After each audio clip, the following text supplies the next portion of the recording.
Welcome to Bill Myers Inspires.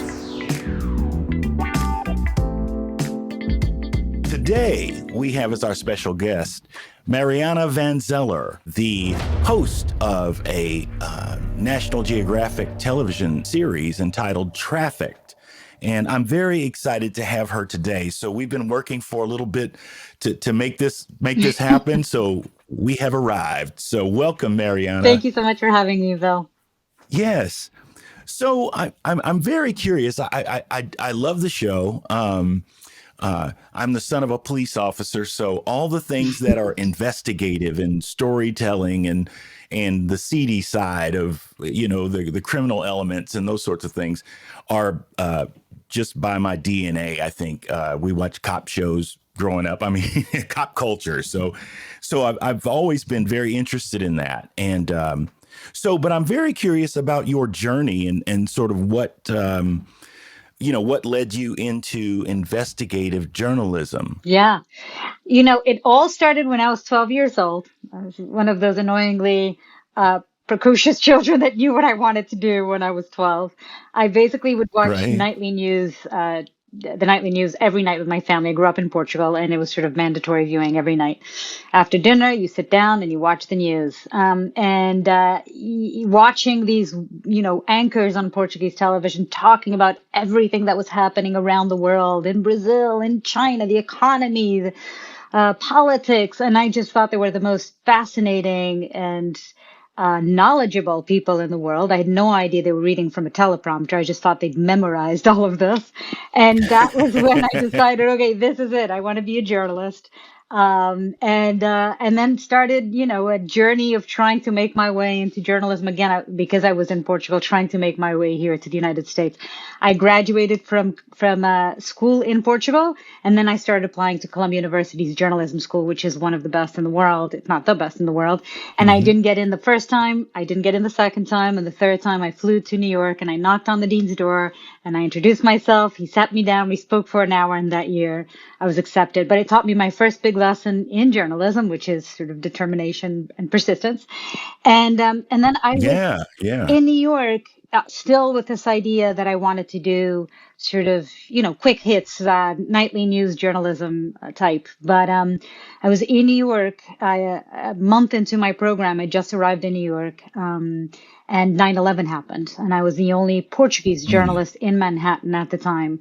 And I was called by the TV station that I'd worked for in Portugal to head downtown, Midtown, actually, to the rooftop building where the satellite, coverage for all over the world, all the journalists from all over the world were around me. And I did the first sort of live report on the, biggest events of our lifetime. And I remember walking down that day and walking down the streets of New York and seeing the first signs of people looking for their loved ones. And it was a moment for me of that changed my life, and it certainly changed my career path, because it was when I decided this, the kind of journalism that I want to do is I want to understand why. How are events like this possible? And also who are the people behind these horrific attacks? So a year later, I moved to the Middle East and I began sort of this journey into investigative journalism. Wow. So you moved to the Middle East to pursue that. I did, yeah. Okay, that's fascinating. So and that's no judgment, on the Middle East per se, but I find that interesting that you headed to the Middle East to Yeah. begin that journey. Yeah. What inspired that? Yeah. I mean, what was It was because I knew that the war in Iraq, again, it was all sort of related to 9/11, and knowing that the U.S., the war in Iraq was happening. It was a year after 9/11, the war in Iraq was happening. I knew that the Middle East was going to be the center of news for a long time, and I sort of wanted to be close to the action.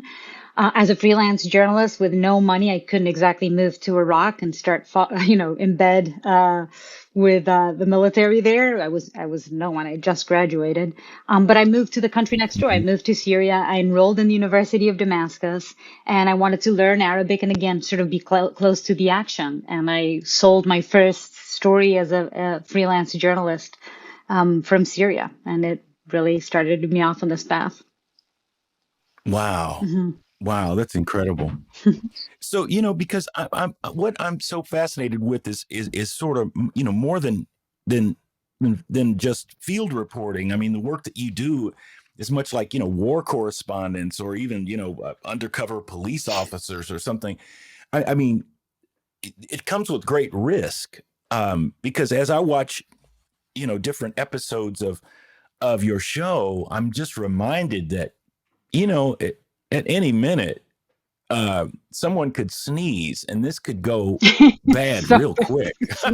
Uh, so, so can you talk about those relative risks involved? Because I find it to be quite courageous, what you do, in fact, because I'm going, you're in these situations with these masked folks and lots of guns, and I'm just going, this, this really could be bad, yeah. in Um, the blink of an eye. And it's black markets. That's the show. It's about the Nat Geo show that I do now. But I've been covering black markets for almost 20 years, my whole career as a journalist. And there's definitely an inherent risk. We do go to some of the most dangerous places and meet with some of the people that are considered the most dangerous.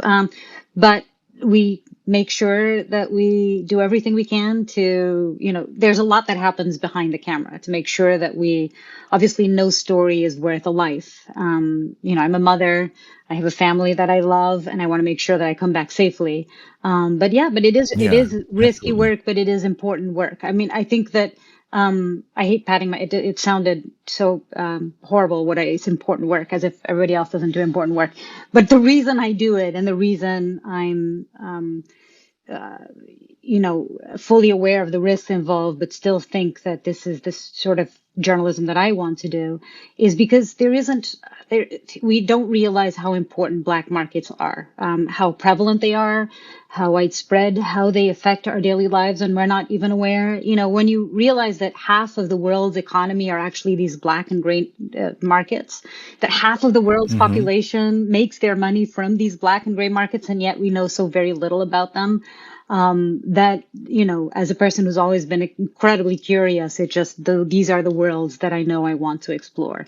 And I make sure that we have all the training and preparation and all the meetings and everything that takes place, before the cameras even start rolling and while the cameras are rolling, to make sure that myself and my team are safe. But it is dangerous work for sure.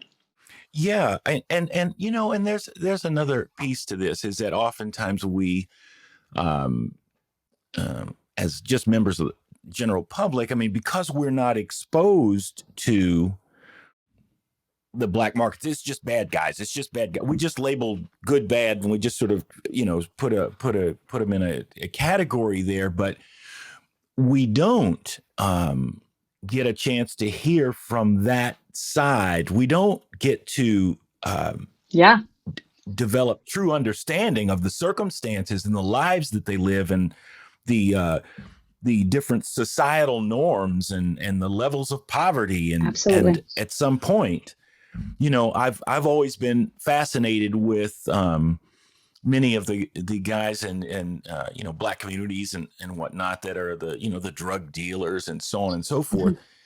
because there is, tremendous creativity, Mhm. tremendous ingenuity, tremendous.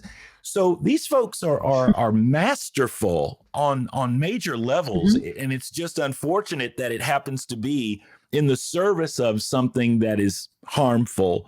But 100%. again, I think, with regards to, our challenges with racism and these types of things, people don't get the opportunities to become a CEO of a Fortune 500 company and Absolutely. absolutely have the skills and the drive and passion and ideas. I mean, great ideas. I mean, they are getting away with stuff Yeah, in plain sight, and you're going, absolutely. I could have never thought of It is, that. So I there admire. is so much talent. Yeah. Yeah, Yeah, absolutely. absolutely. So I think that the work that you do gives us a peek at some of that. Some of Hmm. that. They're not going to give away, the whole Hmm.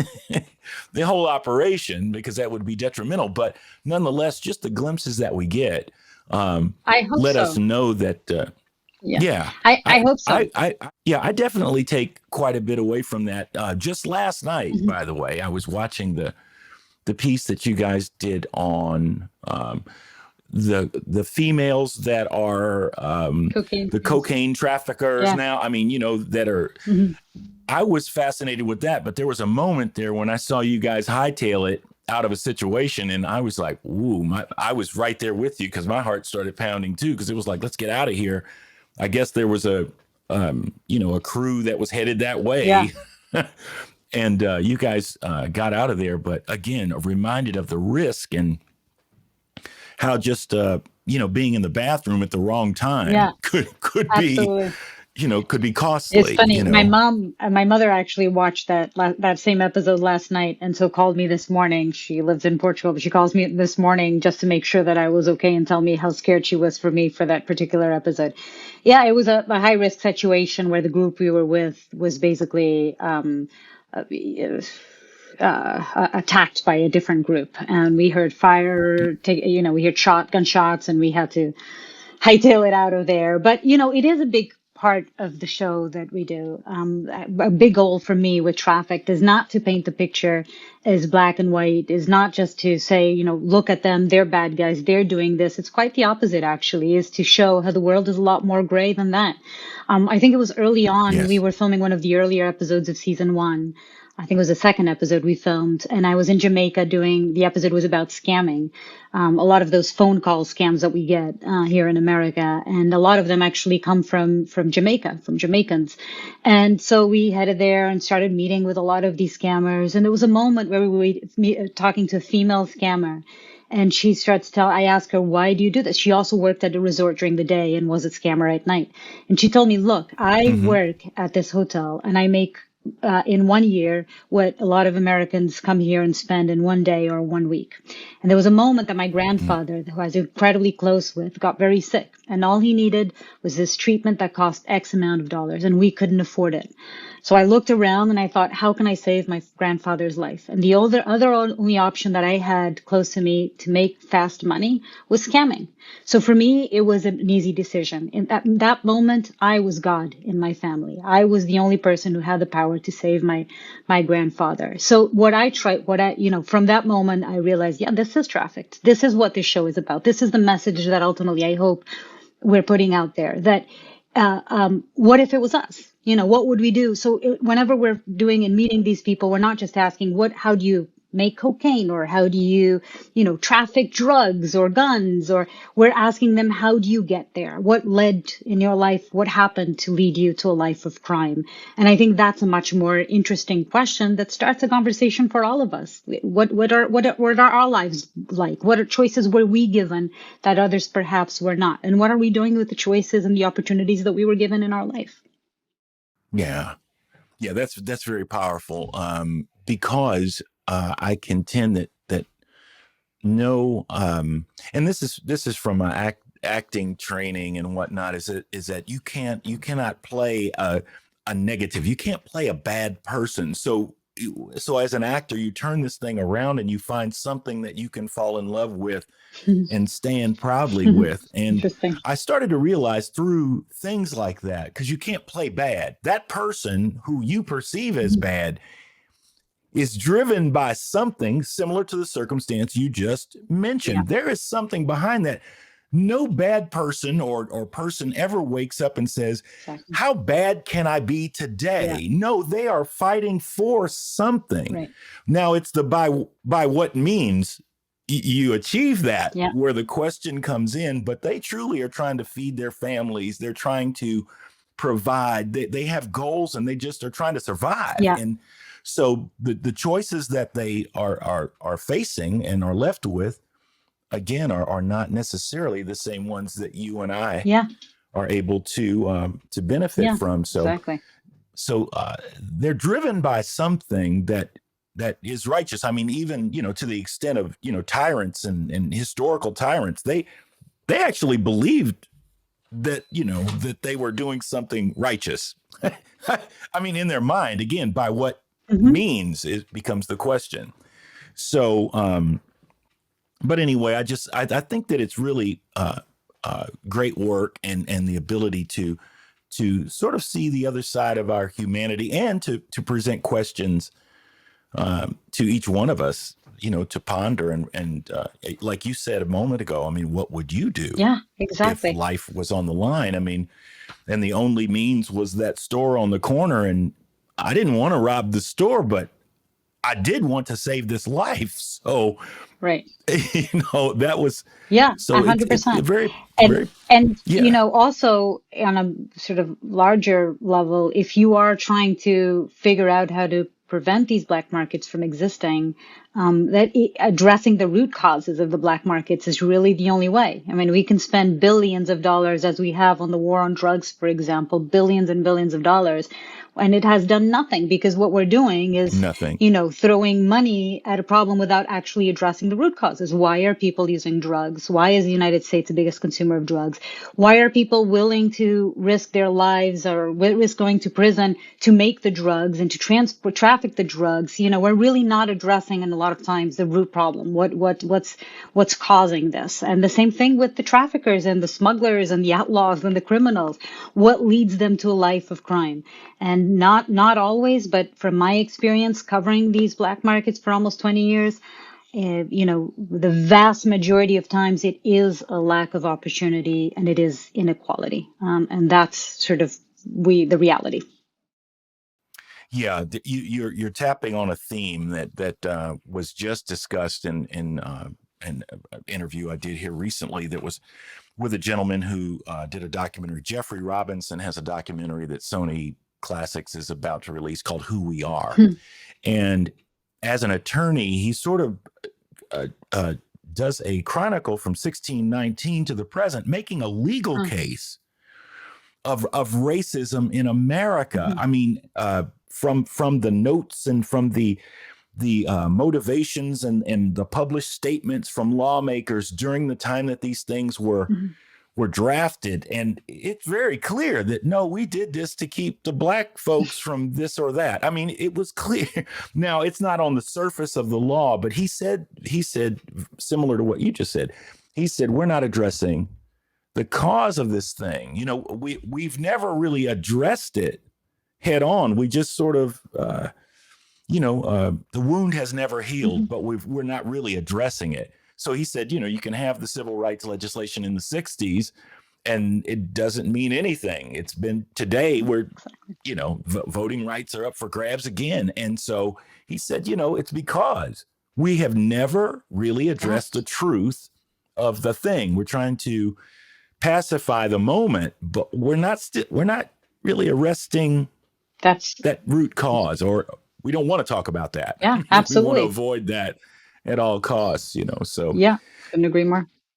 so I wanted to zero in on a specific topic because I do work with New Jersey, and one of the pieces that you did trafficked with regards to the stolen cars and finding out that major the main port of exporting these stolen vehicles is in Newark, New Jersey. That's right. So I know that what is in the show is what is in the show, but I want to hear from you on that.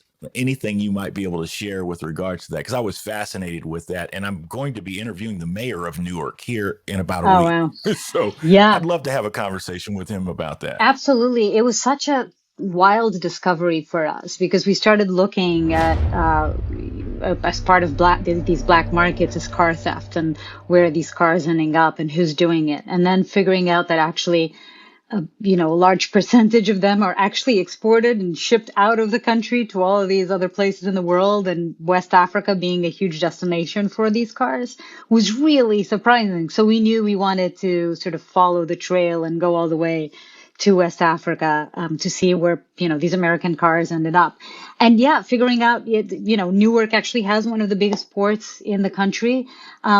It wasn't entirely shocking that if they're going through somewhere, that would probably be Newark would be a part of it. It was just really interesting to spend time with law enforcement there and see the Port Authority and how they, I cannot remember but basically spending time with them and seeing what they do, how they actually, most of the cargo that is inspected, that they open up and check what's inside, is a cargo coming in. They rarely inspect anything going out. So we were incredibly lucky that we Wow. spent one day with them. And of the five, I think it was five shipping containers that we opened, two of them had stolen cars. One of them had this Mercedes and a Jeep, and the other, I can't remember what it had, but it actually happened to be luxury cars. And then they showed us their warehouse where they have a lot of these other cars that have been apprehended. But it's really sort of a needle in the haystack because, first of all, they're not opening all these shipping containers because they're not checking what's going out. But also, once they do, how do they find what's legal, what's not, what's stolen, what's not? So we were able to find these, and it was just an incredible moment. They're opening up this shipping container, and there you have two cars, and they check the VIN numbers, and yeah, it's stolen. And then a few weeks later, we're in Ghana, and we're with one of sort of the heads of these trafficking rings. And at the whole time, we're thinking that the people that are responsible for these, sort of the boss of the ring, would be an American who is, has people out there stealing these cars from him, and that he would ship them, and then he would make the majority of the money. But we came to realize that actually the majority of the money is being made by the Ghanaians, and they're the ones who are hiring the Americans to ship, to steal the cars, ship them to them, and then they're sort of the top of the ring. And that was really interesting. Yeah, that's interesting. So I was also fascinated because you said Ghana, and one of my attorneys in the past is from Ghana, and I was just fascinated with what exactly is happening in Ghana that gives the Ghanaian people a sense of prosperity. What's happening in the economy that's now bringing them to this place of wanting to live like Americans, Yeah. or whatever that Yeah. Well, idea that or ideal is. fortunately or unfortunately, that's happening pretty much all over the world. But in Ghana, it's incredibly expensive, basically, to own a luxury car, because of taxes mainly. So if you can figure out a Hmm. way to bring in these stolen cars, you pay a lot. You pay a lot less money. But it's not that much less. We spoke to people who were saying that instead of paying $120,000, they're paying $90,000. So it's not as if it comes, that it has a huge bargain. But it is if you're Right. right. Um, but yeah, there is actually, it's one of the fastest growing economies in the world is Ghana. A bunch of high tech companies are based now in Ghana. They speak English, which is very helpful in the world of business. They have a young population, a young and hungry population. It's a pretty easy country to travel. It's very stable. In terms of its democracy and its politics. I Hmm. actually had a great time. It's a country that I went to twice last year, and I like it a lot. So you can see it's an easy country to do business. And people are starting to make money, and they're wanting to spend that money somewhere. And one of the places is, if I can spend $90,000 for the exact same car that I would spend $120,000, why not? And pay less taxes, I'll do it. Right. Yeah, I was fascinated when the one thing that caught my attention was one of the guys here in the U.S. that was sort of stealing the cars. And Number what was one. it? It was something like $30,000 for him, and then he pays off his little Oh posse or yeah, the whatever. car. And I Yeah. thought 30,000 at that stage. I thought, man, there's a lot of money floating if the guy on the lowest end of it, really, I mean, the thief himself Yeah. on the lowest end of that Is is getting this much money? $30,000. Yeah. That's a lot. I know. It was shocking. Also shocking to realize that it's not as if you think of car theft as a person going out there and seeing whatever is open is whatever I'm going to steal tonight. But if these more organized car theft rings actually get orders, so they get, somebody's looking for a Mercedes convertible or sedan or whatever it is. And they go out there and they scope their cars and they figure out the car that they have the order for and where it is. And then they go and they clone. All they need is the VIN number. and they're able to make the key fob that we use nowadays to get into our cars. And the whole process is a lot more sort of organized and professional than I'd ever thought.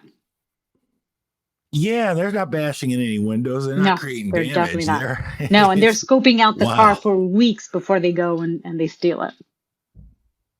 Wow. Yeah. But I could scope out a car for a few weeks for Yeah. $30,000. I mean, Yeah. sign me up. Or they, Yeah. can I apply for this job? I mean, I don't want I've to go got to some jail, contacts. but I've got some contacts. you're right. Well, will you be a reference? I mean, wow, it's incredible. So yeah, I am again. That one really caught my attention because I thought, wow, Newark is like this huge center of this ring globally. I mean, that's what your piece sort of exposed, and I thought, wow, that's fascinating. Yeah, it is. Yeah. And Also, big Portuguese community in Newark. Sorry. That's to interrupt. yeah. Yeah. Well, it's also interesting because it seemed like the officers, when they were inspecting or talking about the numbers of these cars, and they just kind of felt defeated, completely defeated. Yeah. Like, we can't do anything about this. I mean, it's so overwhelming, or they're understaffed, or they don't have the right, or they're not inspecting these things. So it felt kind of like the spirit was lost cause. Yeah. I mean, we know 400,000 vehicles or something like that coming through Yeah. there. Yeah. That's a lot. That's a lot of activity. Yeah. It's hundreds of thousands even of shipping containers, and you never know what you're going to find inside the shipping containers. And a lot of it is illegal merchandise, and they do quite a good job at inspecting what's coming in. But their focus is definitely not on what's going out. And so that makes it just that much more difficult for them to catch anything. And by the time you realize that your car is no longer in your driveway, it's well on its way to Africa, midway across the Atlantic, out of the port of Newark. Yeah, and that caught my attention too. What was it? You said something about like within like maybe 2 hours of this vehicle being gone, it's in a container, it's on its way out of here. That turnaround time is FedEx can't operate a system that efficiently. I mean, the United States Postal. So again, that's what I was talking about. The systems and the creativity and the way in which these guys. I mean, those are sophisticated systems and work well. Again, when I compare it to other legal sort of systems that we have, I'm going, they don't operate nearly that efficiently. That's right. So I find that very, very fascinating. So I am wanting to know from you, well, how many seasons have you done? How long have you been with having the show up? Mm-hmm. So we started filming in 2019. That was season 1. We just aired season 2. And now we have already been filming season 3 since the summer. The interesting thing about season 2 is that it was all filmed during the pandemic. We essentially started filming in June of 2020, so right after sort of the beginning of the pandemic, when most people were still on lockdown. And it was a tough decision. We weren't sure if we were going to be able to go out there, what kind of things were we going to be able to film in the middle of a global pandemic, and also how we were going to stay safe and make sure that our team was safe. We still didn't know a lot about COVID at the time. And it was, it was a tough decision. But I think what we soon realized when we started filming was that there had been an explosion in black markets. Whether it's gun trafficking or drugs, everybody we spoke to in these worlds was basically telling us that there had been a huge rise in these markets. And I think a large part of it is because whenever there's an economic downturn and people are losing their jobs, they have to figure out a way to make a living. So a lot of people were turning to black markets. And that's partly actually one of the reasons that women became so involved in the drug trade as well, and why we decided to devote a whole episode to the women in the drug trade. The Cocaine Queens, as the episode is called. But it was exactly because of that, for some of them, for so many of them. And then also another episode that came out of season 2 that is sort of a product of the global pandemic, which is the one on romance scamming. It's a crime that basically Oh, grew exponentially because of the pandemic, with these, romance scammers exploiting the loneliness that I think so many of us felt during the pandemic. So it just made us realize that a show about black markets is sort of more relevant now than ever, as we're seeing these black markets expand all around us. And then season 3, we started filming in the summer. We filmed 6 episodes already. There's 10 episodes in each season. I love when okay. I get messages from fans saying, why only 10? And I'm happy that they want to see more, but every single one of these is exhausting to make, and we make them pretty much in 1 year. And which means that, over half of my time is spent on the road, that we have several episodes going at the same time in pre-production and post-production. It's just a lot of work that goes into every single episode. I have an amazing big team, but yet they're incredible, hardworking, and amazing. But we're still all super tired because it's grueling. I truly think it is the hardest show to put out there. I'm not exaggerating. I really do, because of the risk involved, because of how difficult it is to get access to these worlds. It's not as if we call, we're doing a food show and we call in the next day or a week later, we have all set up. So many times we arrive on location and they've told us that we have access. Everything is good. We spent months and months trying to get this access, and then we get there and they ghost us. They disappear. They decide not to do it, and they don't return calls. And at this point, we have a whole team of us in the field. We see the clock ticking because we only have a certain amount of time to film this episode, because then we have to be on to the next one. So it's a lot of very stressful moments. So I think faster than having a heart attack from one of the dangerous situations we film, we'll have a heart attack from how hard this show is to put out there. Well, I mean, I would imagine. I mean, they're closer to, I mean, documentaries, and a documentary, I mean, it could take, 3, 4 years or something. I mean, Yeah, easy to do a documentary, and you're doing these, 10. and so you have to follow a lead when it Yeah, lands. I would yeah. imagine it's not on your Oh, timing so much. How it's absolutely. Absolutely. It's always like which that. Yeah. Yeah. wow. Yeah. It's what makes it really Well, hard. but it's a great challenge. You know what I mean? It's that, because most people, whether it's journalists or many other folk, I mean, don't have that kind of spontaneity, that level of urgency. So it's a great ride, I'm sure, Oh, if it looks, when you're in it. if it seems like I'm complaining, I shouldn't. I love my job. I love what I do. And it's what I constantly say is that I cannot believe I have a job that actually pays for me to satisfy my own curiosity. And I have very much my dream job. I love what I do. So this is not by any means a complaint, but it is tiring Yeah, sometimes. yeah.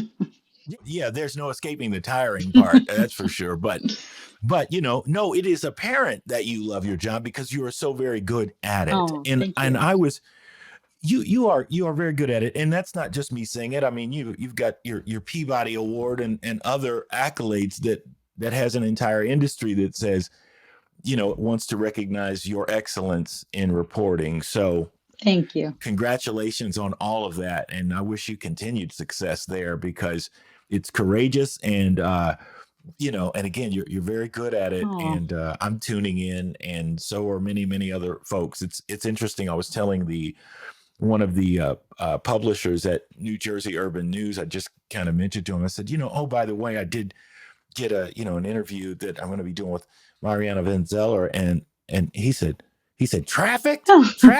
He said that's my favorite show on oh my God, television. that makes me so happy. And I'm not going to call his name now, but he'll know exactly who he is. Right. So but That's but so there are sweet. people that are following this work, and And I think it's awesome. And so I just wish you all the best moving forward. And Oh, thank you. I appreciate you taking time out of that busy schedule and being mom and wife and juggling all that you do to have this conversation with me. So Oh, I do appreciate it. I had a great time. Thank you so much for having me, Bill. Thank you for your kind words. Yes, thank you. And we will speak again I soon. hope so.